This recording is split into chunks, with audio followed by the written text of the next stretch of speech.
കാട്ടിലാകെ മാമ്പഴമുള്ളത് പിന്നിൽ കാണുന്ന വലിയ മരയ്ക്ക് മുകളിലാണ്. നല്ല ദൂരെയും നല്ല അധ്വാനം ആയതുകൊണ്ട് ആരും അവിടെ പോകാറില്ല. ഈ കുരങ്ങി മാസത്തിൽ ഒരിക്കൽ 10 മാങ്ങ അവിടുന്ന് പറിച്ചുകൊണ്ട് വന്നും കാട്ടിലൊന്നും വിൽക്കാൻ തീരുമാനിച്ചു. കാട്ടിലെ കറൻസി എന്ന് പറയുന്നത് മഞ്ഞയിലയാണ്. അത്ര എളുപ്പമല്ല മഞ്ഞയില കിട്ടാൻ. ഈ കുരങ്ങൻ കുറച്ച് ആലോചനയ്ക്ക് ശേഷം ഒരു മാങ്ങ 10 മഞ്ഞയിലയ്ക്ക് വിൽക്കാൻ വേണ്ടി തീരുമാനിക്കുന്നു. ഇതിനെയാണ് ബേസ് പ്രൈസ് അഥവാ അടിസ്ഥാന വില എന്ന് പറയുന്നത്.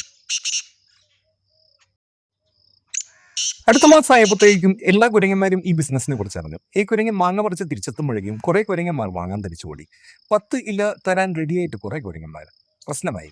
അപ്പോൾ ഈ കുരങ്ങൻ തീരുമാനിച്ചു ഒരു മാങ്ങ 30 ഇലയ്ക്ക് വിൽക്കാമെന്ന്. ഇതിനെയാണ് ഡിമാൻഡ് കൂടുന്നതിനനുസരിച്ചുള്ള വിലക്കയറ്റം അഥവാ ഡിമാൻഡ് പുൾ ഇൻഫ്ലേഷൻ എന്ന് പറയുന്നത്.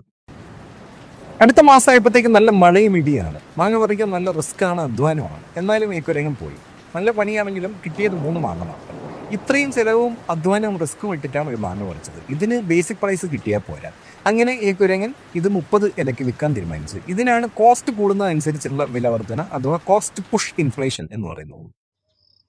അതിനടുത്ത മാസം ഒരു വിചിത്ര സംഭവം ഉണ്ടായി. ദൂരെ നിന്നും വന്ന കാറ്റിൽ നിറയെ മഞ്ഞിലകൾ മഴയായിട്ട് പെയ്തു. എല്ലാ കുരങ്ങന്മാരുടെ കയ്യിലും നിറയെ മഞ്ഞില.